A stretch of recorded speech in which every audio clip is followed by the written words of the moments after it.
احنا النهارده هنتكلم عن درس اللي هو المفروض اخر درس معانا في الوحده، اسمه المعدلات الزمنيه المرتبطه. طيب احنا عارفين اصلا كلمه معدل جايه من الاشتقاق، صح؟ طيب معدل زمني معناه ايه؟ اشتقاق بالنسبه للزمن، صح ولا غلط؟ معدل تغير حاجه بالنسبه للزمن ده اسمه معدلات زمنيه، ده عنوان الدرس اساسا. يبقى اشتقاق اي داله بالنسبه للزمن، يعني انت عندك ادي داله زي كده س تربيع، عايزين نشتقها بالنسبه للزمن، هتبقى مشتقتها كام؟ 2 س د س بالنسبه للنون، صح؟ عايزين نشتق الداله دي بالنسبه للزمن، الاولى في مشتق الثانيه زي الثانيه في مشتقه الاولى، الاولى اسمها ايه؟ ص في د ع بالنسبه للنون زائد الثانيه عين في د ص بالنسبه للنون. ده اسمه اشتقاق ضمني، بس اشتقاق ضمني دايما بالنسبه لمين؟ للزمن. فمعنى النهارده المعادلات الزمنيه قلنا معدل جاي منين؟ جاي من اللي هو معدل تغير اللي هو اشتقاق يعني، وبالنسبه اشتقاق الدول كلها بالنسبه لمين يا حبايبي؟ بالنسبه للزمن.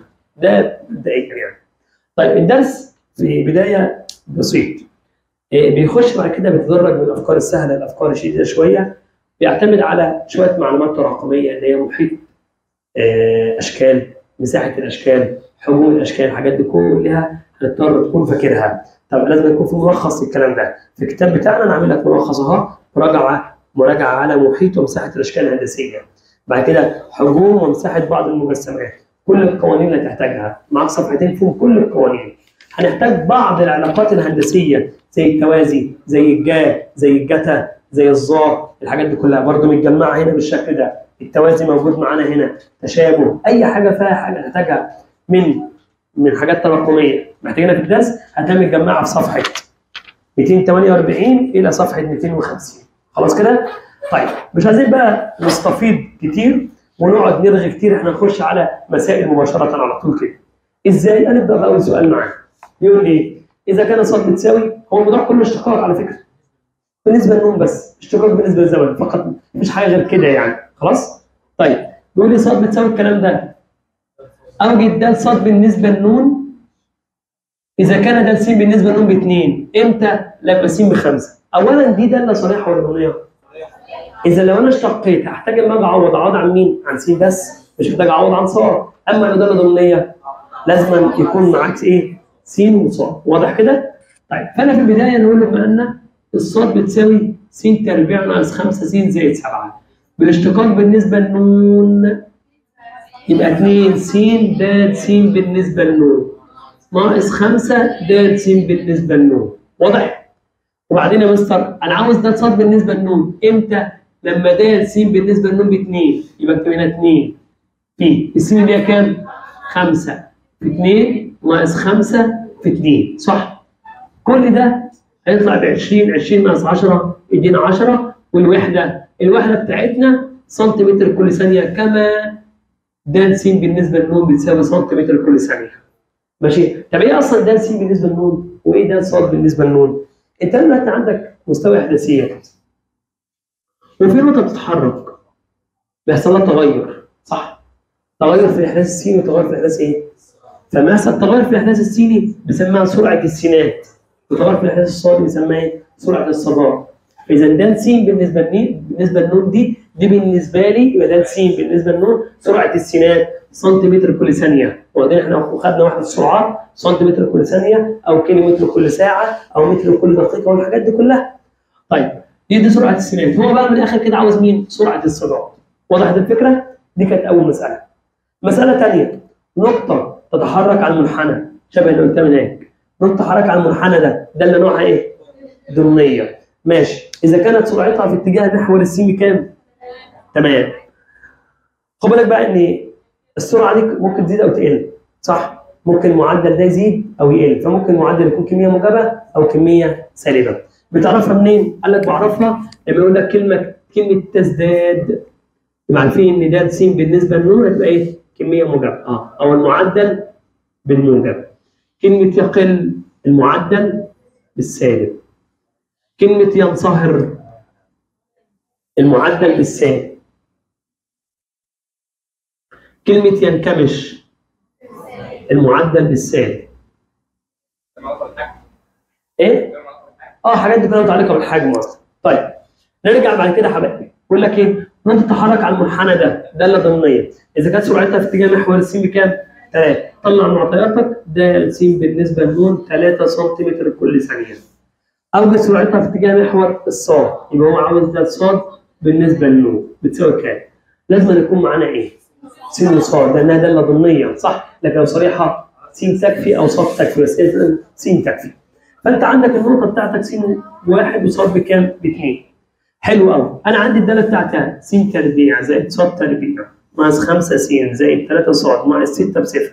هشتق بالنسبه للزمن، اشتق معايا استريحيشن ورهان 2 س د س بالنسبه لنون زائد 2 صاد د صاد بالنسبه لنون ناقص 5 د س بالنسبه لنون زائد 3 د صاد بالنسبه لنون بتساوي كام؟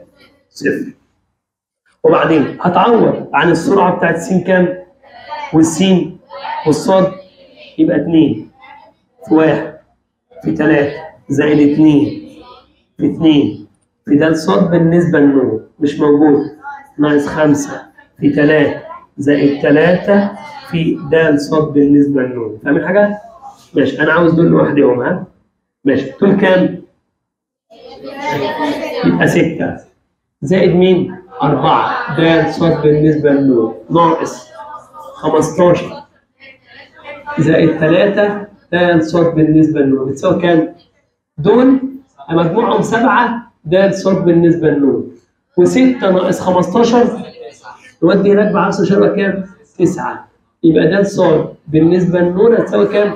9.7 سنتيمتر لكل ثانيه.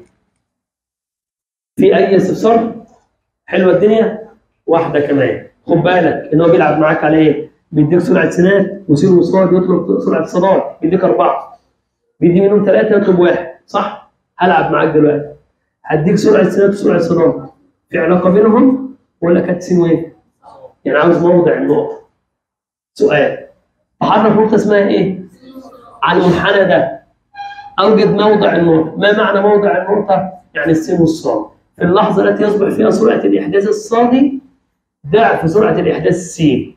يعني ايه؟ سرعه الاحداث الصادي ضعف سرعه الاحداث السين صح؟ هكتب الداله س تربيع زائد صاد تربيع زائد 2 س ناقص صاد ناقص 1 بصفر. هنشتق بالنسبه لنون، اشتق معايا فتح 2 س د س بالنسبه لنون زائد 2 صاد د صاد بالنسبه لنون زائد 2 د س بالنسبه لنون ناقص د صاد بالنسبه لنون بتساوي اروح شايل د صاد بالنسبه لنون اكتب مكانها كام؟ 2 د س بالنسبه لنون. اشيل دي صح؟ يلا نعوض. يبقى انا كام؟ 2 س د س بالنسبه لنون زائد 2 في 2 ب4 صاد د س بالنسبه لنون زائد 2 د س بالنسبه لنون ناقص 2 د س بالنسبه لنون.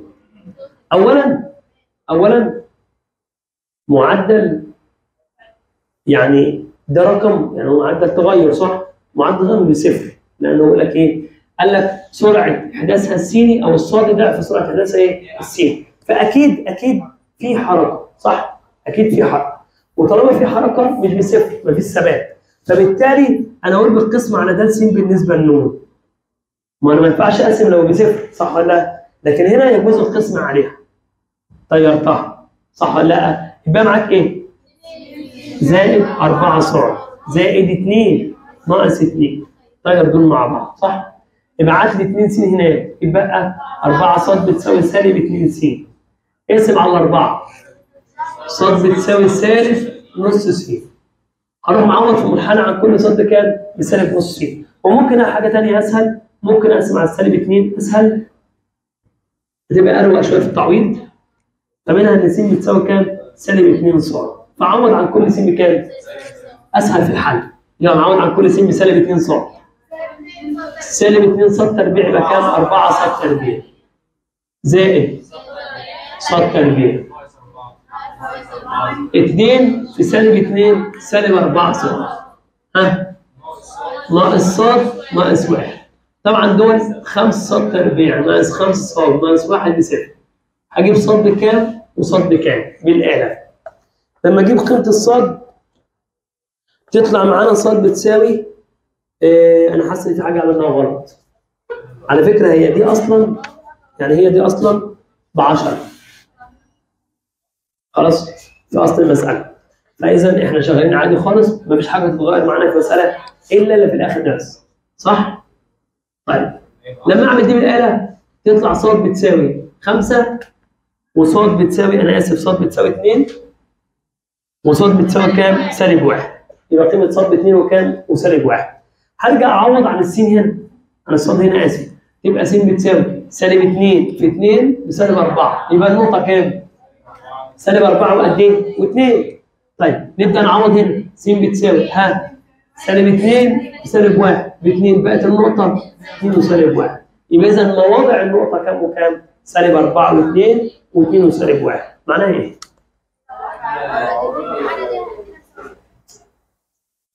لو اشتقيت بالنسبه للزمن وبعد ما اشتقت بالنسبه للزمن رحت معوض عن كل س بكام؟ كل ص هحصل على ان معدل تغير ص بالنسبه للزمن ضعف معدل تغير س بالنسبه للزمن. ماشي؟ انا بوصل لكم يعني معنى الكلام ايه. خلاص؟ فهمتوا الفكره يا شباب؟ ولا الدنيا بايظه؟ تمام. تعال نشوف فكره ثانيه كده صغيره كده، احنا خلصنا بتاعت سرعه السيرات والحاجات دي خلصت. تعال نشوف فكره جايه بيقول لي اذا كانت العلاقه بين ضغط غاز ض وحجمه ح، تعطى بالعلاقه دي ان ح في ض بتساوي كام؟ 300. ماشي. وكان د ح بالنسبه للنون ب 10 سنتيمتر مكعب، ده حجم، فعلا الحجم فيه سنتيمتر مكعب. اوجد د ض بالنسبه للنون عندما الحجم بيساوي 100. ايه ده؟ اعمل ايه؟ هشتق بالنسبه للزمن. هشتق ازاي؟ ضرب دالتين، هتبقى الاولى في مشتقه الثانيه، الاولى ح في د ض بالنسبه للزمن زائد الثانيه ض في د ح بالنسبه للزمن بتساوي ليه؟ مشتقه 300 صفر. هرجع اعوض عن كل ح بكام؟ ب 100 يا اختي، ب 100 يا اختي. وده الض بالنسبه للنون احنا عاوزينها صح؟ زائد الض بكام؟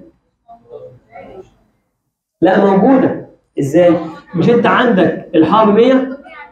هنعوض هنا عن ح بكام؟ ب 100. 100 ض هتساوي كام؟ 300 صح؟ اقسم على 100 يديك قد ايه؟ ض بتساوي 3. فهمتوا حاجه؟ يلا نبدا نعوض. يبقى اكتب هنا كام؟ 3 في د الح بالنسبه للنون كام؟ 10. ابعت هناك يبقى د ض بالنسبه للنون بتساوي سالب 30 عن 100، تطلع في الاخر سالب 3 من 10. هي وحده الضغط ايه؟ وحده الضغط وخلاص. ما اعرفش، انا مش دارس فيزياء بقى.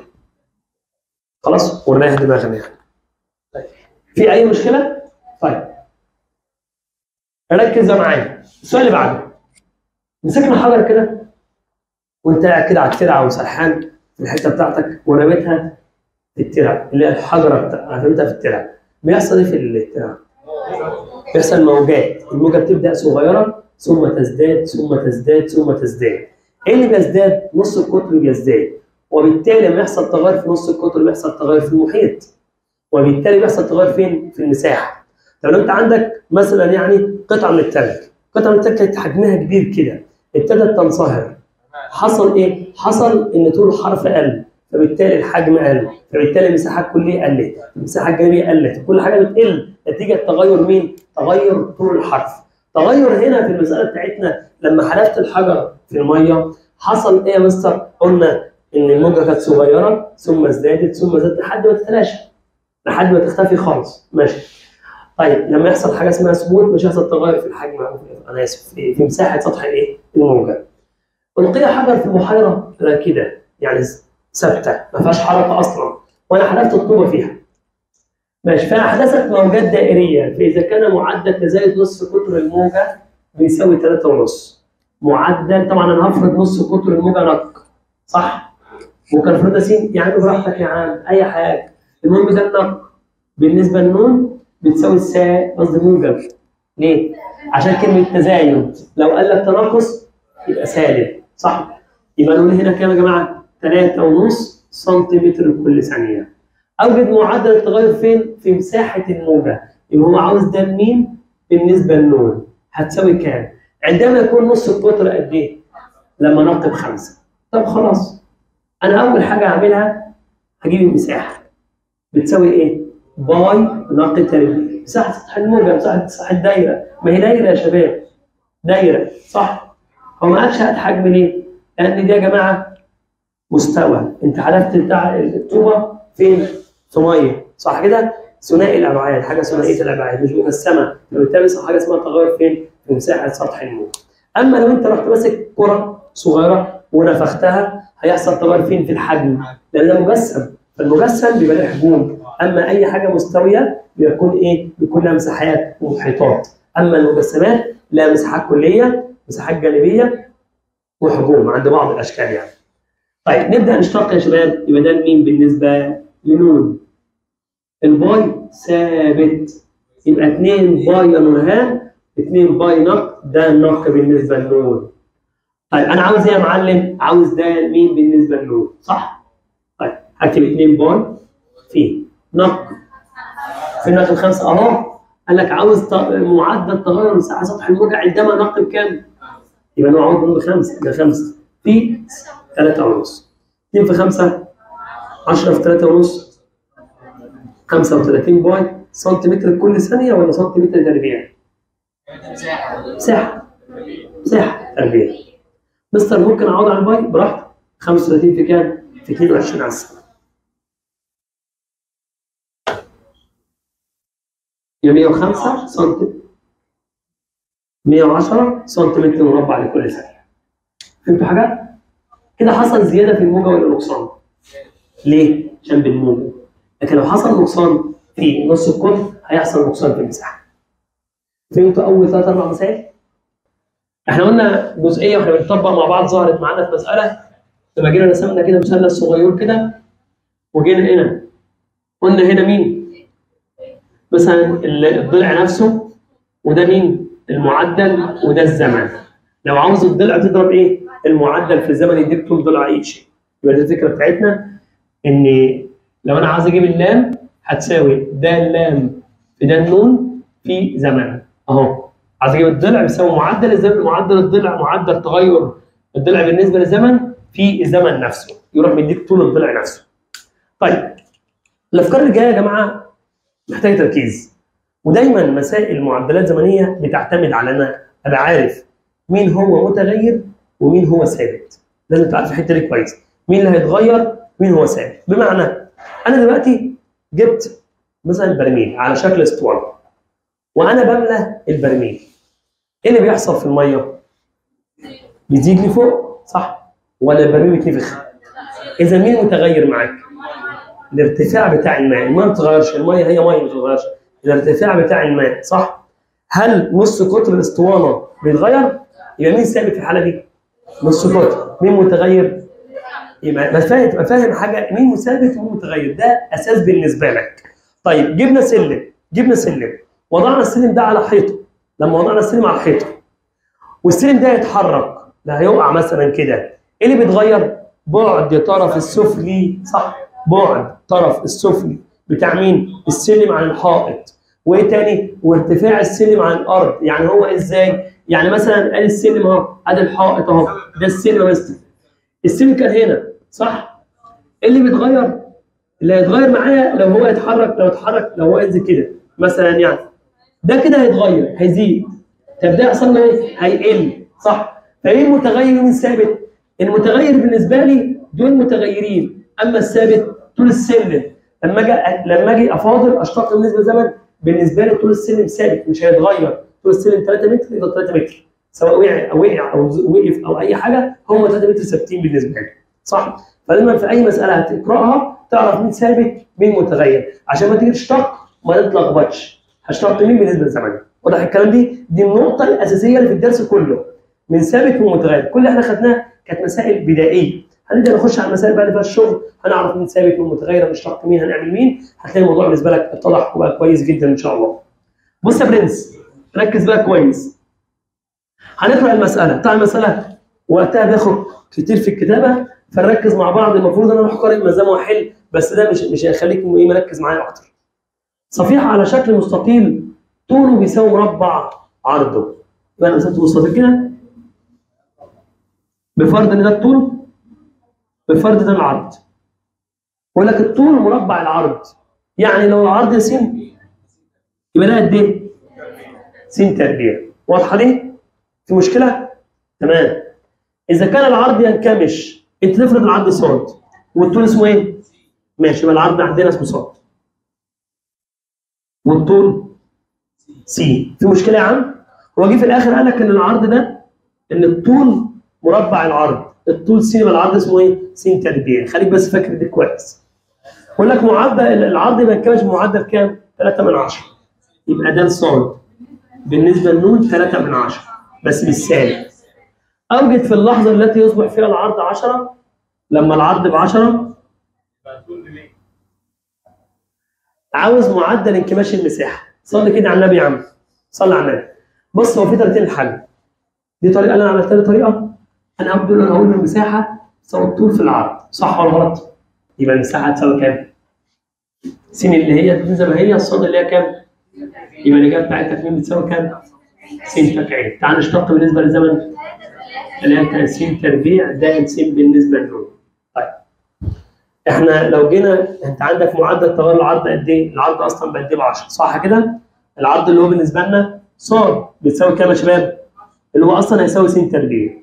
طيب انا عاوز نشتق ده بالنسبه للزمن، لان انت عندك العرض بينكمش بمعدل 3/10، فانت هتشتق ص بالنسبه لنون، اشتق ده كده 2 س د س بالنسبه لنون صح؟ فهتعوض عن كل ده اصلا بقد ايه؟ بسالب 3/10 اللي هو مين؟ 2 س د س بالنسبه لنون بتساوي كام؟ سالب 3/10 مضروبا في كام؟ في 2. يبقى س د س بالنسبه لنون نفسها هتساوي سالب 3/10 على كام؟ على الاثنين. سالب 3/10 على الاثنين تطلع باين من سالب 30 15%. انت هتعمل ايه؟ انا هعوض عن س د س بالنسبه لنون بيساوي سالب 15%، او ممكن اشيل الس واكتب قيمتها. طب الس بكام اصلا؟ هي الس تربيع ال10 تبقى الس نفسها بجذر ال10 صح؟ يعني باي طريقه تعجبك. طيب اعوض ازاي؟ اقول 3 س في س د س بالنسبه لنون، الثلاثه تنزل والسين قلنا بكام؟ جذر 10. طب س د س بالنسبه لنون بقد ايه؟ سالب 15%. هدخل كل ده على الاله واجيب الناتج يديني معدل تغير المساحه بالنسبه للزمن. صفيحه على شكل مستطيل، هرسم مستطيل اهو طوله يساوي 5/3 من العرض. الطول 5/3 من العرض. ما تفرضش حاجه دلوقتي، افرض المتغير، يعني لو متغير الطول اكتبه س، لو متغير العرض اكتبه س، خلاص؟ 5/3 من عرضه. تنخفض درجه حرارته بانتظام فينكمش كل من بعدين، كل من بعدين هينكمش، يبقى كده الاثنين هيتغيروا. تبعا لذلك اذا كان العرض ينكمش بمعدل قد ايه؟ فانا هفرض العرض. تعال نفرض ده العرض او العكس، خلي ده الطول ده كام؟ العرض 2%. ده العرض يا شباب وده الطول. العرض ما كانش بمعدل قد ايه؟ 2% بالسالب طبعا. احسب النقص في مساحه سطح الصفيحه عندما يكون العرض كام؟ 9 سم. العرض 9 سم. طيب هفرض علاقه بين الطول وايه؟ والعرض. ممكن نعمل حركه حلوه. نقول ممكن افرض ان العرض بيساوي كام؟ س، يبقى الطول على طول 5/3 س، صح كده؟ طيب مين متغير؟ الطول ولا العرض؟ العرض يا مستر، الحمد لله العرض بيتغير، تمام كده؟ فانا هقول له يبقى د س بالنسبه لنون بتساوي كام؟ سالب 2%. حلو. انا عاوز معدل تغير فين؟ في مساحه السطح. هقول له مساحه سطح الصفيحه بتساوي الطول في العرض. يبقى المساحه هتساوي س في 5/3 س. تطلع كام يا جماعه؟ 5/3 س تربيع. يلا نشتق بالنسبه للزمن. 2 في 5/10/3 س د س بالنسبه لنون. هنشيل ده نعوض عن د س بالنسبه لنون ونعوض عن الس. يبقى 10/3 في الس اللي هو العرض ب 9 في د س بالنسبه لنون سالب 2 من 100. ده كله يطلع كام؟ سالب 6 من 10 سنتيمتر تربيع لكل ثانيه. ادي الفكره. خلصت ولا صعبه؟ صعبه؟ طيب هي الفكره كلها كانت فين؟ ان الطول 5 على 3 من العرض. فمين متغير؟ المتغير العرض، فرضته س. عشان ما تتوهش نفسك. فرضنا س، يبقى الطول 5 على 3 س. بس كده، ده العرض س، الطول 5 على 3 س. والعرض بيتغير معايا، ده س بالنسبه لنون سالب 2 من 100، والمساحه الطول في عرض وعوض. واحده كمان كده، ركز بقى كويس. سلم طوله 10 متر يرتكز على ارض افقيه. ادي سلم اهو. طبعا ده الحائط. وده مين؟ الارض. وده مين يا معلم؟ السلم. سلم طوله 10 متر، ادي ال 10 متر اهو. يرتكز على ارض افقيه، فاذا كان الطرف العلوي ينزلق، يعني بيقع مقتربا من الارض، هيقع على الارض. طيب لما يقترب للارض هل بيقل ولا يزيد؟ يبقى اذا بالسالب، صح؟ يبقى اذا هفرض ده مثلا مين؟ س. يقول له هنا ده س بالنسبه لنون سالب نص متر كل دقيقه. اوجد سرعه الطرف السفلي، هنسميه ص، صح؟ يبقى هو عاوز مين؟ ده ص بالنسبه لنون. حلو قوي.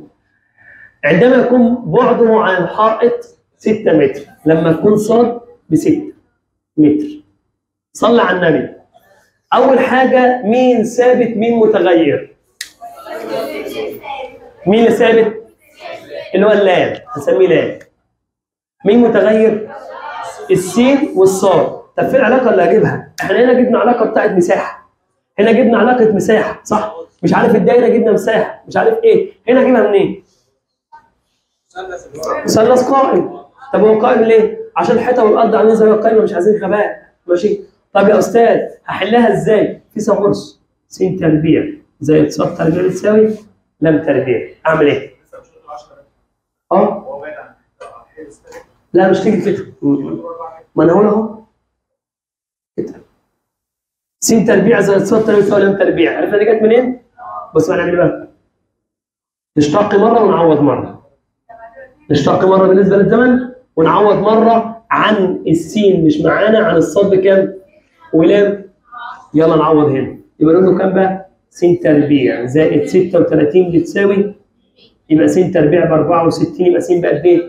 مفيش موجب وسالب. طب ما انت قلت المعدل بموجب وسالب، المعدل موجب وسالب ماشي، لكن الطول نفسه دايما كميه موجبه، في طول بالسالب، لكن معدل يعني ممكن بيقل او بيزيد، معدل تغير طول، لكن بالنسبه للطول نفسه دايما كميه موجبه.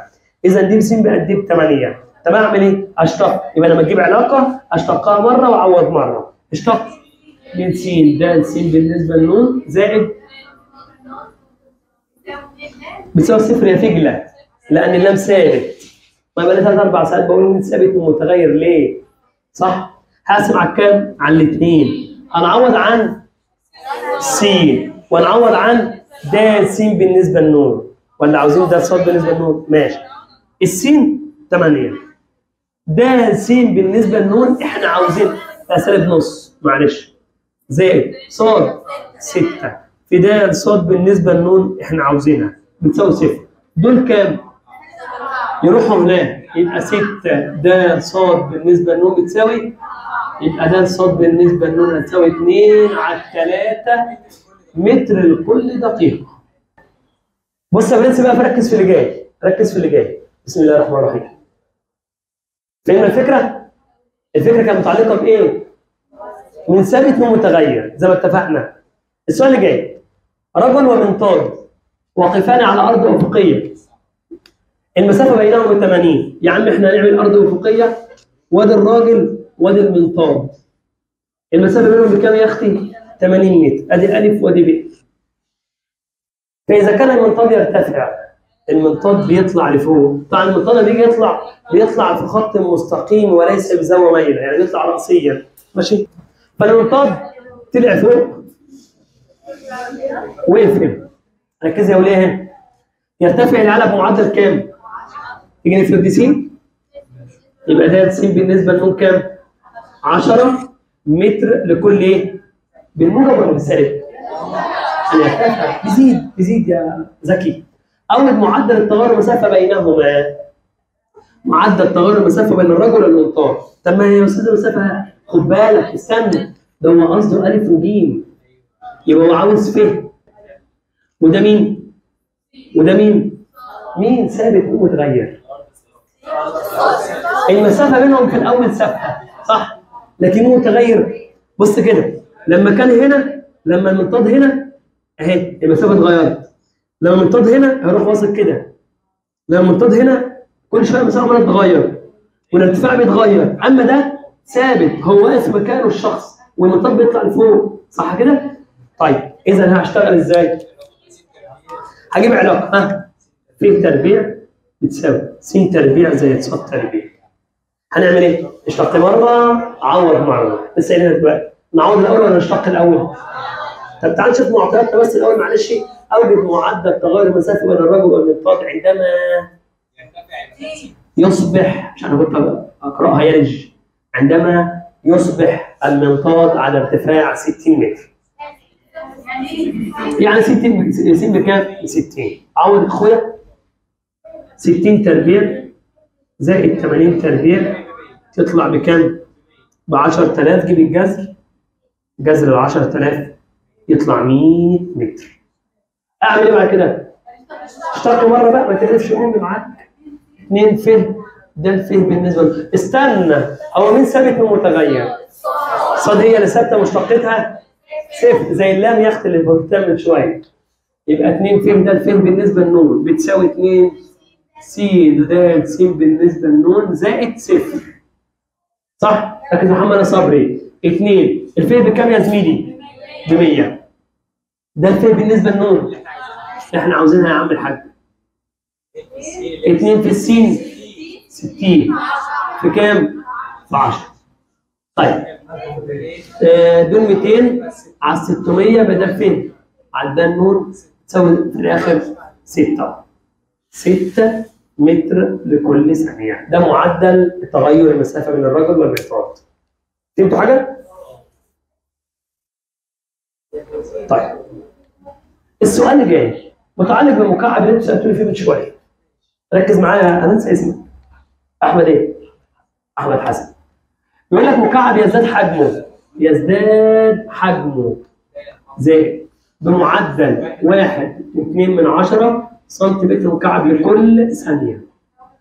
اوجد معدل الزياده فين؟ في طول الضلع. يبقى هو عاوز ده اللام بالنسبه للنون بتساوي كام؟ عندما يصبح الضلع لام ب 10. طيب لما تيجي نحل، حل يا باشمهندس.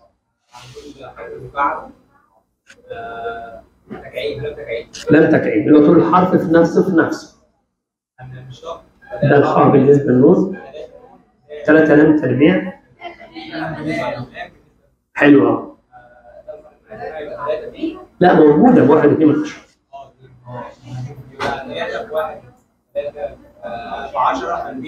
100 في ده اللام بالنسبه للنون عاوزينها 300. يبقى ده اللام بالنسبه للنون هتساوي 1.2 على كام؟ على 300. بالآلة شوف يطلع معاك قد ايه. شكرا. بص معايا في السؤال رقم 4 كده واحده واحده. برميل اسطواني الشكل نصف قطر قاعدته صح 10 ارتفاعه 40 يصب فيه الماء بمعدل 200 طه سنتيمتر مكعب لكل دقيقه. ده حجمها. يبقى عندنا اول خطوه نقط بكام؟ ب 10 عين ب 40. ده الحرف بالنسبه للنون 200 طه سنتيمتر مكعب لكل مين يا حبيبي؟ اوجد معدل التغير فين؟ في الارتفاع. يبقى هو عاوز ده العين بالنسبه للنون، واوجد متى يبتدئ البرميل. لسه حللنا صح؟ هنحل بقى ازاي؟ هنحل ازاي؟ حزومه تعالى حل معاك. يا ولد خش سمعنا قانون حجم اسطواني. ها حجم اسطواني لسه قايلين دلوقتي لا ينق تربيع في عين. ده صح يا جدعان، ده صح يا جدعان. اشتق ده الحاء بالنسبه للنون. مين ثابت مين متغير؟ باي نقطة تربيع ثابت. مين متغير؟ يبقى هنا باي نقطة تربيع ثابت يا مستر في عين ده ده العين بالنسبة لنون. يلا يا برنس.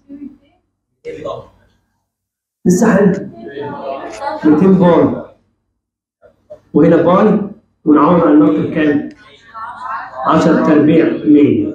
في ده العين بالنسبة لنون مش معانا، احنا أصلا عاوزينها. طبعا ال 100 مع ال 200 يبقى 2. ده العين بالنسبة لنون. يبقى أصبح ده العين بالنسبة لنون تساوي 2 سنتيمتر لكل دقيقة. في اعتراض على الكلام ده؟ مفيش اعتراض. أوجد معدل التغير في الارتفاع جبناه. متى يمتلئ البرميل؟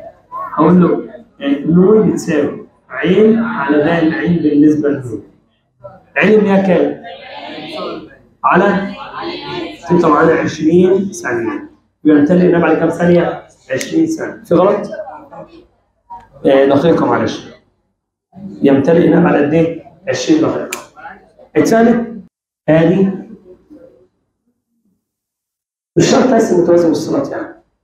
ده كده طول عرض ارتفاع صح؟ ماشي. طول ضلع القاعدة يزيد عن عرضه. يعني فرضنا ده س، ده س زائد 2. كده الطول بيزيد عن مين؟ عن العرض.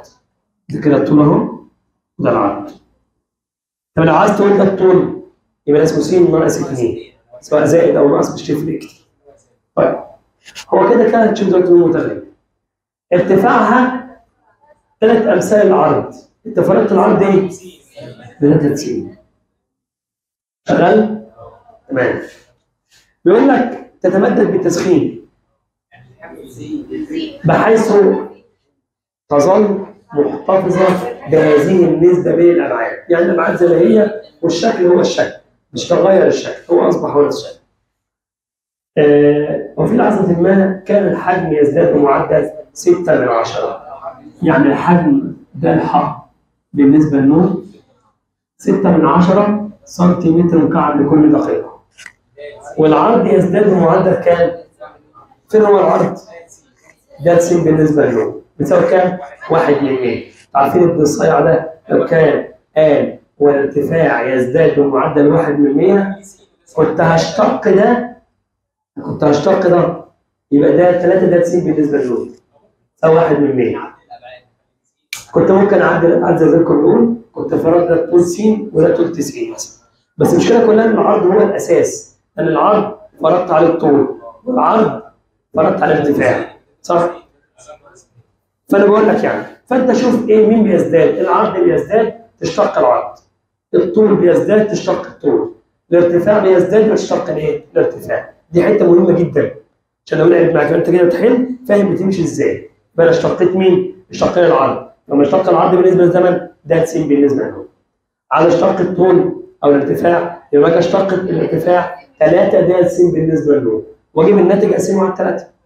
فالحمد لله هو مسهلها يعني. بس انا بتكلم لو لعب معاك في المساله.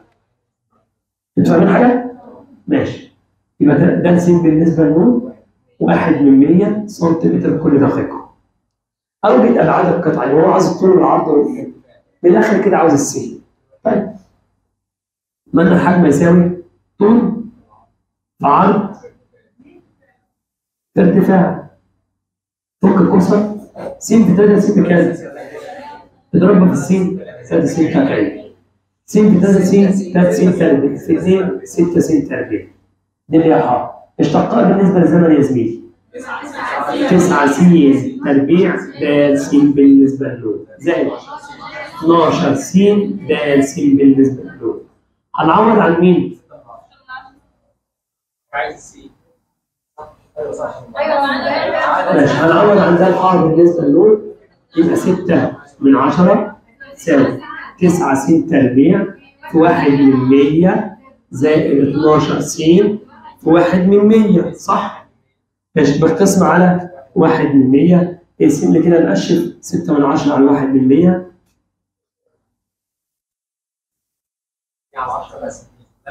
60 صح؟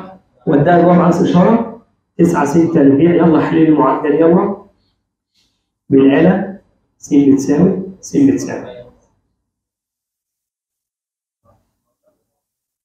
مود 5 3 او مود 3 3 كم؟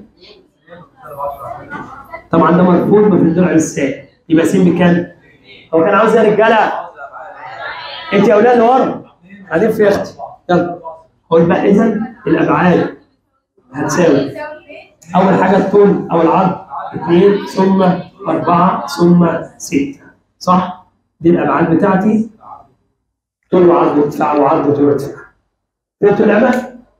صفيحه على شكل مثلث بتساوي الاضلاع، طول كل ضلع من الاضلاع كان 2 لام، فاذا كان طول الضلع في الصفيحه يزداد بمعدل جذر 3 على 15 سم كل ثانيه.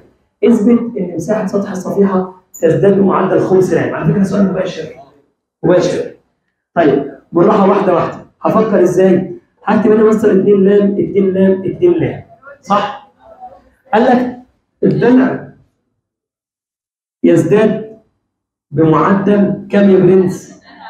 جذر 3 على 15. خد بالك يبقى انا هشتق مين؟ الضلع اسمه ايه؟ الشق بالنسبه للزمن يبقى 2 د ل بالنسبه للنون بتساوي جذر 3 على كام؟ اقسم على يبقى ده اللام بالنسبه للنون هتساوي جذر 3 على 30. فهمت حاجه؟ خلاص؟ نيجي بعد كده. انت عاوز حاجه مني؟ انت عمال تزودني كل شويه. طيب اثبت يا مستر ان مساحه سطح الصفيحه بتساوي الكلام ده. طب ده مثلث بتساوي الاضلاع، مساحه المثلث بتساوي الاضلاع بتساوي ايه؟ مش فاكرها. طب مساحه المثلث اصلا بتساوي ايه؟ نص حاصل ضرب اي ضلعين في جيب الزاويه بينهم صح؟ انا تقول ايه؟ مستند القاعده يبقى نص صح؟ في مثلا لو هو طلب ضلع س نص في س في س في جا 60 حصل؟ يبقى نص في س في س في جا 60 دول في بعض جذر 3 على 4 س في س ممكن تعرف قانون ان مساحه المثلث بتساوي الاضلاع تساوي جذر 3 على 4 لام تربيع. يبقى انا عندي مساحه المثلث تساوي ايه؟ جذر 3 على 4 لام مين؟ طب اللام ده بالنسبه لك بس ايه؟ طول الضلع اللي هو عندي هنا كام؟ 2 لام. يبقى المساحه هتساوي جذر 3 على 4 في 4 لام تربيع. 4 تروح مع 4 المساحه هتساوي كام؟ جذر 3 لام تربيع. هروح مشتق بالنسبه للزمن. يلا يا معلم ده مين بالنسبه للنون؟ 2 جذر 3 لام ده لام بالنسبه للنون. دي قد ايه يا برنس؟ لو ما كنتش خدت بالك ان الضلع يزداد بمعدل كذا وان انا هشتق الضلع كنت رحت في ده. الضلع مش اسمه لام، الضلع اسمه ايه؟ 2 لام. زي الحته اللي احنا قلنا عليها هنا. مشتقه العرض كان س، لكن مشتقه الارتفاع 3 ده س بالنسبه للنون، مشتقه العرض ده س بالنسبه للنون، ومشتقه الارتفاع 3 ده س بالنسبه للنون. تاخد بالك انا بشتق مين؟ ما تبقاش حفيظ. ماشي. المهم هنعوض يا مستر ده مين بالنسبه للي عاوزينها؟ 2 جذر 3 لام في ده اللام بالنسبه لمين بكام؟ جذر 3 على 30. متأكدة؟ لما تطلع كده خلاص. اهو. تلعب 5 لام سنتيمتر مربع لكل مساحة منها. حلوة الدنيا؟ السؤال اللي بعده. بيقول لك يا برنس مثلث بتساوي ايه؟ ماشي. مثلث بتساوي ساقين. كل ساق منه بتساوي 6 سم.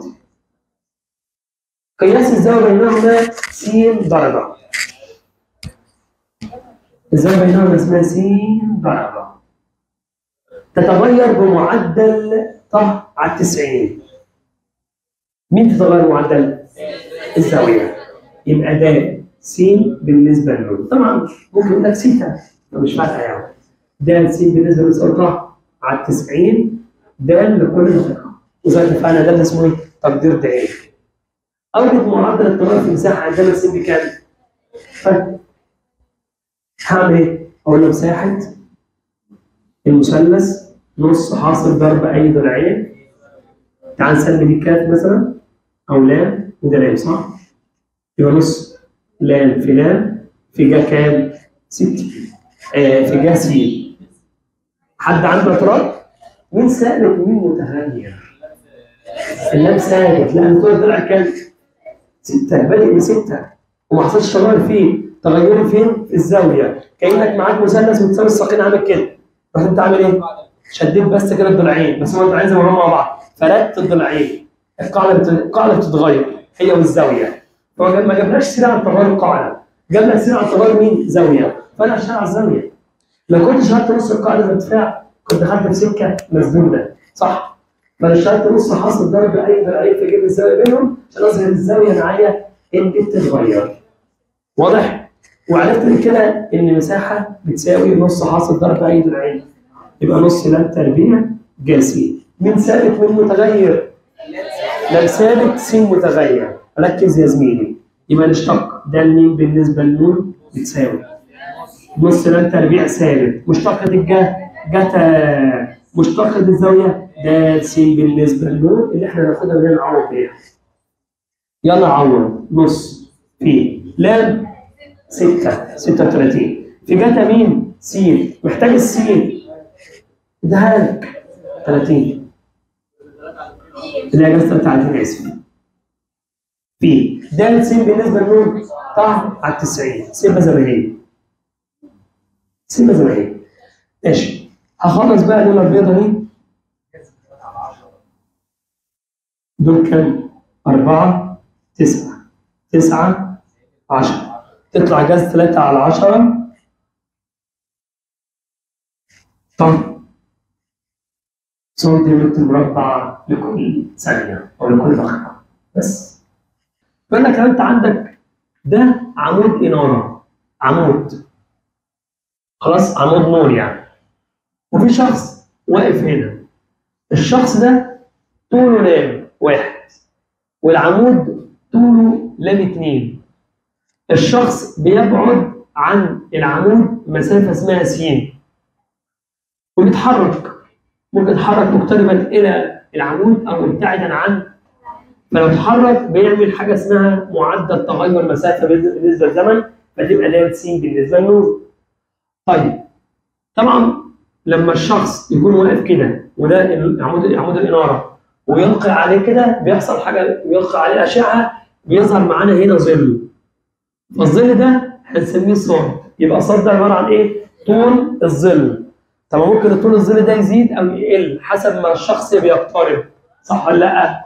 لما اكيد برضه في ده صاد بالنسبه للنور. طب ده صاد بالنسبه للنور دي عباره عن ايه؟ معدل تغير طول الظل، صح؟ او سرعه الظل. طب ده س بالنسبه للنور معدل تغير بعد الرجل عن المصباح نفسه، صح؟ او ممكن نقول سرعه الرجل. طيب وبعدين يا مستر قال لك النقطة دي هي نهاية الظل، صح؟ دي نهاية الظل. نهاية الظل دي ممكن تحسب من بداية من الرجل، بداية العمود أو بداية الرجل. يبقى العين ده النقطة ده ممكن تحسب بعدها عن العمود، أنا آسف عن الرجل، أو بعدها عن مين؟ عن العمود. فلو قال لك هات حاجة اسمها طول نهاية الظل، طول نهاية الظل بالنسبة لي هو عين. فالعين عبارة عن س زائد ص. خلاص كده؟ تمام. بيجي بقى يحصل ايه؟ ده استاذ بالنسبه لي اللي بنسميه يعتبر ارتفاع البرج او ارتفاع العمود، وده طول الشخص. بيحصل تغير بينهم. في تغير يعني كل الشخص يقرب بتلاقي المسافه ديت مثلا بتزيد، كل قصدي يقرب المسافه تقل، يبعد المسافه تزيد، صح؟ دي بنسميها تغير او مسافه بين راس الرجل وطول والعمود. خلاص او المصباح. يبقى فين بالنسبه لي عباره عن بعد شخص راس الرجل عن مين؟ عن المصباح. تمام. ركز بقى في الحته اللي جايه دي. طيب انت مش ده بيوازي ده؟ بيوازي بعض. طب ما احنا كنا واخدين حاجه في الهندسه لما يكون عندك ده ايه؟ بيوازي ب ج. بتعمل حاجه اسمها الجزء على كل ا د على ا ب تساوي جزء على كل تساوي قاعده على قاعده. يعني د ه على ب ج. فقلنا أ د على مين يا جماعة؟ على أ ب اللي جزء على كل تساوي أ ه على أ ج جزء على كل تساوي قاعدة على القاعدة. يعني هتساوي كام على كام؟ د ه على ب ج، صح؟ احنا نسينا نكتب أ ه على مين؟ على أ ج. معلش أنا فكرت هنا كاتب أ ه على إيه؟ على أ ج. يبقى أ د على أ ب تساوي د ه على ب ج تساوي أ ه على أ ج. ممكن نطبق ده هنا، صح؟ طبقه إزاي؟ يبقى لو حطينا حروف هنا يعني اهو ألف هنا د. يبقى ج ب على ج د. وممكن نقول صاد صعب معنا ب واو بتوازي ألف د. إذا ج ب على ج د بتساوي ب واو على ألف د. تعال نعوض. ج ب يعني إيه؟ صاد. على دي كلها صاد زائد س بتساوي ب واو لام واحد على مين؟ على لام 2. في مشكلة يا برنس؟ تمام. نرجع بقى. خد بالك دي علاقة رقم واحد بشتغل بيها. تمام. ممكن أسألك شوية مصطلحات. هي إيه أصلا الصاد بالنسبة لك؟ طول الظل. بس طول الظل خلاص. طب إيه السين؟ بعد الشخص عن المصباح. طبعا السين دي ممكن يحصل فيها تغير، فاسمها سرعة مين؟ الشخص. ممكن يقترب من المصباح يبقى بالسالب، يبتعد عن المصباح بالموجب. خلاص؟ فالمهم كده جبنا أول علاقة هنشتغل بيها. في علاقة تانية هنشتغل بيها يا رجالة، إيه هي؟ مش أنت عندك العين دي هي عبارة عن صاد زائد س؟ صح؟ دي كلها عين يعني صاد زائد س. في علاقة ثالثة مهمة جدا. شفت العامل اللي عملته ده؟ تمام. دي س يا مستر. دي س يا مستر. الحتة دي بكام؟ قال لك الحتة دي هي مدينا لام واحد. طيب يبقى الحتة ده ها لام واحد. طب دي كلها ايه؟ لام 2 ناقص لام واحد. هروح مطبق نظرية فيثاغورس. س تربيع بتساوي س تربيع زائد لام 2 ناقص لام واحد الكل تربيع. طب دي العلاقات بتاعتي، دي العلاقات. طب معلش قول لي مصطلحات الدرس. ما هو س؟ بعد الشخص عن المصباح. طب ما هو صاد؟ طول ظل الرجل أو الشخص. ما هو د س بالنسبة للنون؟ سرعة الشخص. وريح دماغك. طب ما هو د صاد بالنسبة للنون؟ سرعة الظل. طب ما هو عين؟ طول نهاية الظل، نهاية الظل كله. طب ما هو ده العين بالنسبة للنون؟ معدل تغير في نهاية الظل. طب ما هو فيه؟ المسافة بين رأس الرجل والمصباح. المسافة بين رأس الرجل وإيه تاني؟ والمصباح. طب ما هو ده الفيه بالنسبة للنون؟ معدل تغير المسافة بين رأس الرجل والمصباح. دي فكرة المسألة. ما بتخرجش عن الكلام ده. طيب مسألة عشان تفهم؟ يلا بينا. بيقول لك يا معلم يتحرك شخص صح يا منا بسرعة مقدارها 5 متر. الراجل طوله 2 متر مبتعدا عن المصباح. ونرسم رسمتنا. ده بالنسبة لي مين؟ المصباح. وهنا الشخص واقف هنا اللي هو طوله 2 متر. سرعته كام؟ 5 متر. يبقى دي س صح؟ يبقى د س بالنسبة للنون بتساوي 5 متر كل ثانية. طب يا مستر ايه؟ هو بالموجب ولا بالسالب؟ اللي هي سرعة الشخص. مبتعدا عن المصباح بالموجب. صح يا برنس؟ صح بقى معايا. والمصباح على ارتفاع 10 متر من سطح الأرض. دي 10 متر. يبقى أ ب ج د ه. أي رموز؟ طيب المطلوب ايه يا استاذ؟ اول حاجه عاوز معدل تغير طول ظل الرجل. يبقى د ص بالنسبه للنون. صح ولا غلط؟ تاني حاجه عاوز معدل تغير نهايه طول ظل الرجل. يبقى د عين بالنسبه للنون. تالت حاجه عاوز معدل التغير في بعد راس الرجل عن المصباح. عاوز د ف بالنسبه للنون. يبقى هو كده عاوز 3 حاجات. تمام. نرسم رسمتنا. طبعا هنا اسمها ايه؟ سيبني ست دلوقتي. دي صاد. طب ده كان كام؟ 2. هنشتغل اول عادي. هنقول له صاد على صاد زائد س هتساوي 2 على كام؟ اضرب راس. 10 صاد بتساوي 2 صاد زائد 2 س. ودي هناك 10 صاد ناقص 2 صاد بتساوي 2 س. 8 صاد بتساوي كام؟ س. اعمل ايه؟ ممكن اشتق بالنسبه للزمن، يبقى 8 د ص بالنسبه لنون، م د س بالنسبه لنون. اقسم على 8 د ص بالنسبه لنون هتساوي ربع، قسمت 2 على 8 يبقى الربع. طب د س بالنسبه لنون كام؟ 5. يطلع في الاخر 5 على 4 متر لكل ثانيه. معناها ان طول الظل بيزداد. طيب نبدا نخش على المطلوب الثاني. لا بيزيد. بص يا معلم، كل ما انت تبتعد انا كل ما ابتعد عن الاضاءه دي، بص هنا اهو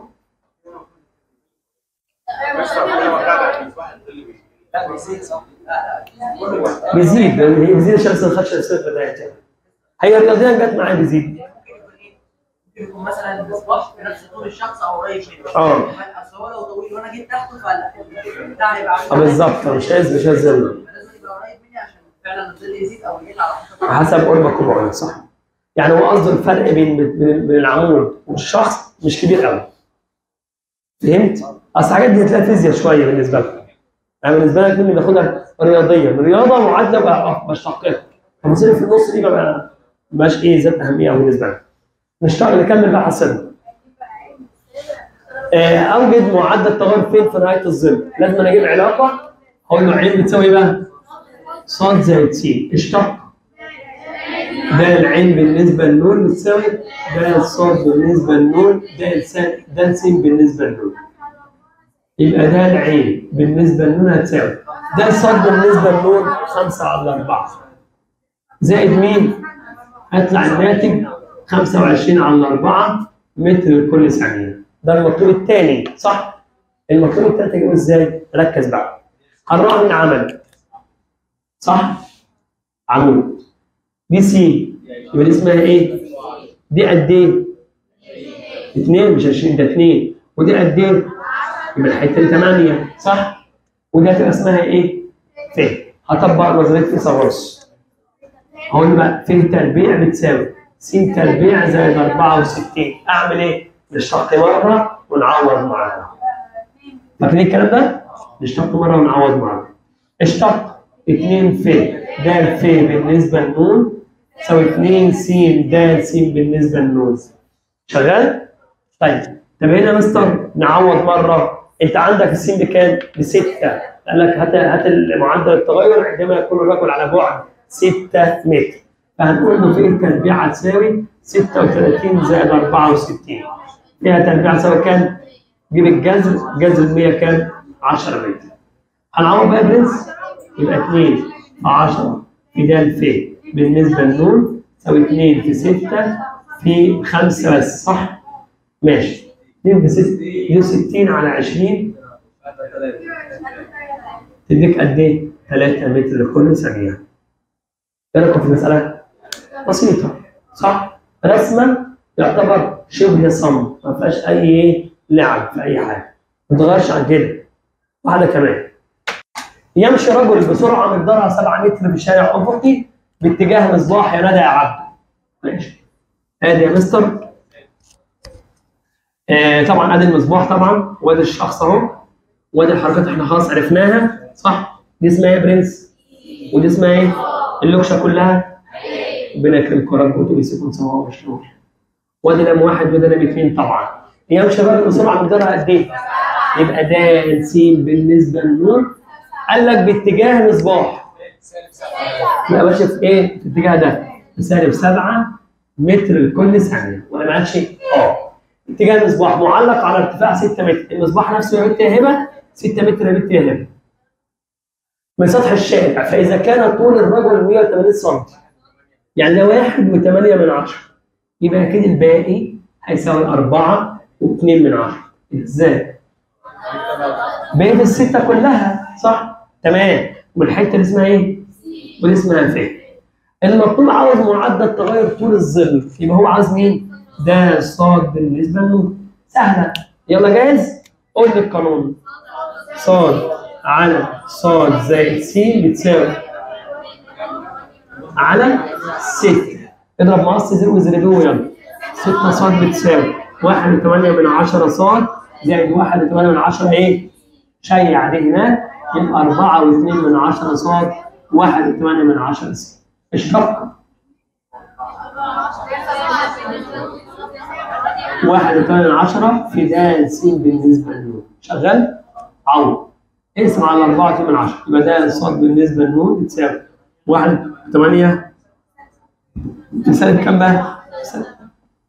7 واجيب الناتج مش بيطلع معايا منين؟ فالواحد ف6 يطلع الناتج عن في اخر سالب 3 متر.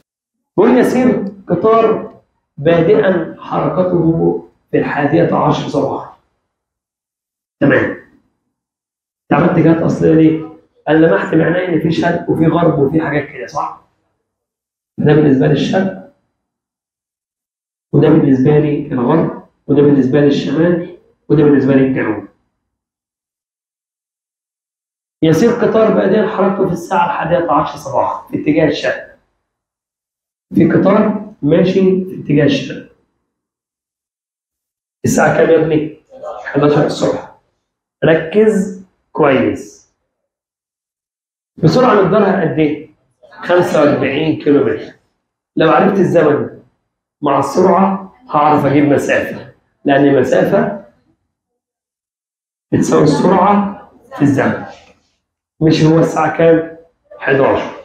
مشي فتره من الزمن فضل ماشي. قال لك بينما بدأ قطار آخر حركته الساعة كام؟ 12. جت الساعة 12 في قطار بدأ. منين؟ معرفش. طب التاني هيكون فين؟ هيكون مشي ساعة صح ولا لأ؟ هو كان بادئ من 11 مشي مدة قد إيه؟ ساعة. هيكون واقف عند المكان ده. عمل مسافة 45 كيلو متر. ليه؟ ما أنا هجيب مسافة نتحركها من ألف لحد ب 45 في الزمن ساعة يديك 45 كيلو متر. صح ولا غلط؟ بينما بدأ قطار آخر الساعة 12 أو الساعة 12 ظهرا من نفس النقطة. اتحرك من النقطة دي الساعة 12 واتجه إلى الجنوب مش تحت. بسرعة مقدارها كانت 60 كيلو متر كل ساعة. يبقى سرعتك هنا كانت 60 كيلو متر كل ساعة. لو عرفت زمن هعرف اجيب مسافه. انا عاوز معدل التغير في المسافه بينهما عند الساعه كام؟ 2 ظهرا. عند الثانيه ظهرا. طيب ده كان هنا كان الساعه 12 صح؟ من 12 ل 2 كام ساعه؟ ساعتين. ركز بقى معايا. ساعتين. ايه؟ ما هو ده كان بدأ من 11.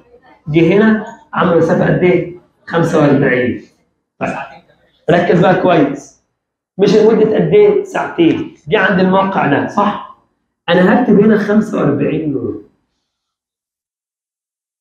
ليه؟ لان الساعه 2 دي انا مش هستخدمها دلوقتي.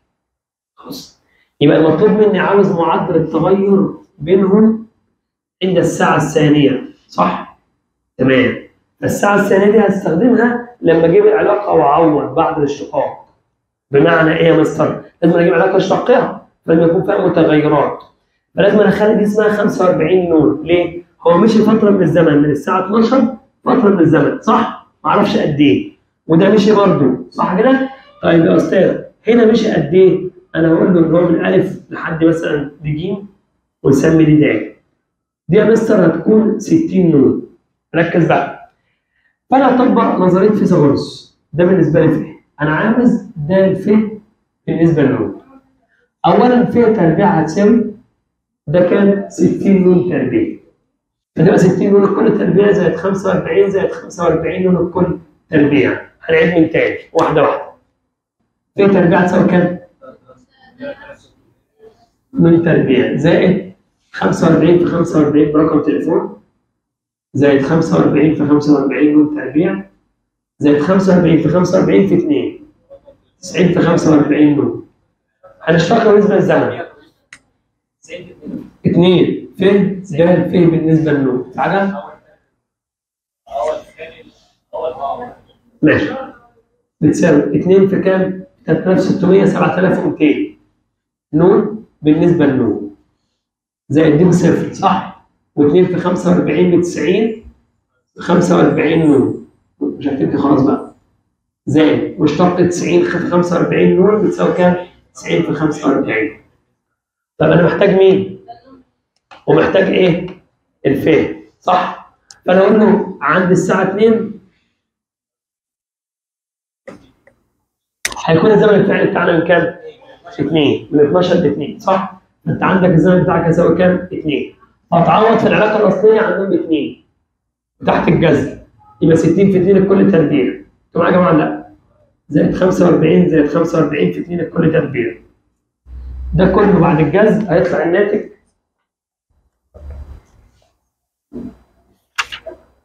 بسم الله الرحمن الرحيم. خلاص، لا حول ولا قوة إلا بالله. أهي طلعت معايا يا عم الفجلة. بسم الله، بعد ضربنا وجبنا الجذر 180 جذر 2. جبنا الفي بكام؟ ب 180 جذر 2. اسألي. عادي مش مشكلة. يلا هنعوض عن الفي بكام يا جماعة؟ ب 180 جذر 2 يبقى 2 بكام يا رجالة؟ 180 جذر 2. ده الفي بالنسبة للنون هتساوي، يلا عوض معايا عن النون بكام يا جدعان؟ النون ب 2، يبقى 7200 في 2 زائد 90 في 45 في 2 زائد 90 في 45. هدخل ده كله واقسم على كام؟ على 2 في 180 جذر 2. يبقى ده الفي بالنسبه للنون هتساوي كل ده هيطلع معانا في الاخر 105 جذر 2 على 2 كيلو متر كل ساعه. انتوا فاهمين الفكره؟ فكره تقيله شويه. بسم الله الرحمن الرحيم. هقول لك بدات السفينه حركه من موقع اسمه الف بسرعه منتظمه. ادي الجهات الاصليه، وادي موقف عند الف اهوت يا جماعه. بسرعه منتظمه في اتجاه مين؟ في الشمال. يبقى اتحرك في اتجاه الشمال عند موضع اسمه ب. بسرعه مقدارها كام؟ 18 كيلو متر كل ساعه. فانا عندي السرعه بتاعتي 18 كيلو متر كل ساعه. ممكن اقول لك حاجه، يعني ده يعتبر مفيش مشكله، خلينا دلوقتي في اتجاه الشمال. بعد ساعتين صارت مسافه قد ايه؟ في اتجاه يصنع 30 شمال شرق. هعمل جهات اصليه عند الكلام ده واعمل هنا موقع جديد عند ج. في اتجاه 30 شمال شرق هحط 30 عند مين؟ عند الشرق. ودي كانت قد ايه؟ 90، فاصبحت الزاويه كلها 120. فانا عاوز البعد بتاع الجيم كله. طيب هو عاوز معدل المسافه بين موضع السفينه هنا فين والموقع الف. تعال نسمي دي س، بلاش حكايه ايه، خليه س. خلاص يا عم؟ وانت عارف ان دي اصلا ده س دي مسافه مشتقه السين بالنسبه للنون هتساوي ال 18 كيلو متر كل ساعه. معايا؟ اللي هو السرعه بتاعتها. طيب احنا عندنا اصلا دي كانت كام؟ دي ماشيه بسرعه مشيت قد ايه؟ ساعتين. يبقى انا ممكن اجيب المسافه ده هي، اجيب ده سميها صاد هتساوي 18 في 2 تديك قد ايه؟ 36. دول يعتبر ضلعين وزاويه محصوره. فهشرح قاعده تجيب ايه؟ التمام. هسمي ده مين يا معلم؟ ب شرطه، وده الف شرطه، وده ج شرطه، صح؟ يلا مع بعض هكتب ايه؟ ب شرطه تربيع بتساوي الف شرطه تربيع زائد ج شرطه تربيع ناقص 2 الف شرطه جت مين؟ ب. عوض معايا ب تربيع اللي هو فيه تربيع، الف تربيع اللي هو س تربيع، صح؟ زائد ج شرطه تربيع 36 تربيع ناقص 2 في الف شرطه س في ج شرطه في سالب نص. انتوا معايا يا جماعه؟ دي ناقص 2 في. حلو كده؟ طير ده مع ده. هي نص سالب نص جت منين؟ جت 120. في تربيع هتساوي س تربيع 36 تربيع زائد 36 س، صح كده؟ هنعوض بقى عن مين؟ هنعوض، هو عاوز الموقع بعد كام ساعة؟ هنعوض عنهم بكام؟ ب4. مفيش نوم. لحظة بقى، ما انت عندك السين بتساوي السرعة في الزمن، صح ولا غلط؟ سرعتك كانت كام؟ 18 في مين؟ في الأربعة، صح؟ يبقى السين بتساوي كام؟ 18 في 4 قد ايه؟ 270. يلا نعوض. في تربيع هتساوي، يلا عوض. يبقى 72 تربيع زائد 36 تربيع زائد 36 في كام؟ في 72. حاجه كده تحت الجذر الكلام ده كله؟ 9072. جيب الجذر يا اختي. 36 جذر 7. يبقى الغلطه بتاعتنا هو عاوز فعلا بعد كام ساعه؟ بعد 4 ساعات من موضع الايه؟ من بدء الحركه فعلا. احنا خدنا هنا كام ساعه؟ ساعتين كده. احمد اشرف برافو عليك والله، انت عليا والله، انت عليا. دي 2 ولا كام؟ 2. برافو عليك يا احمد. يبقى نقول هنا بكام يا جماعه؟ ب 2 مش 4 صح؟ عارفين ليه؟ ليه بقى؟ عشان هو من بدء الحركه. احنا خدنا هنا ساعتين من بدء الحركه، يبقى نكمل بقيه 4 ساعات نعمل 2. فهنعوض عن النوم بكام؟ 2. يبقى هنا ده كله هيتغير 36 وده 36 في 60 يطلع في الاخر كام بقى؟ 36 جذر 3 صح ولا ايه؟ ماشي. هنبدا نعوض هنا يا شباب. هنشتق قصدي نشتق معايا بالنسبه للزمن يا ولد. يبقى 2 ف د ف بالنسبه للنون تساوي 2 س د س بالنسبه للنون زائد 36 د س بالنسبه للنون. انتوا معايا يا جماعه؟ عوض معايا 2 في الف 36 جذر 3 د ف بالنسبه للنون عاوزينها 2 في السين بكام؟ لا 36 في د س بالنسبه للنون 18 زائد 36 في كام؟ في 18. هدخل كل ده على الآلة واقسم على 72 جذر 3. كم؟ 36 جذر 3. طلعت معايا كده فعلا في المنزل. ما تقولش كده. فهمناها؟ المسألتين دول يعني خنقة شوية.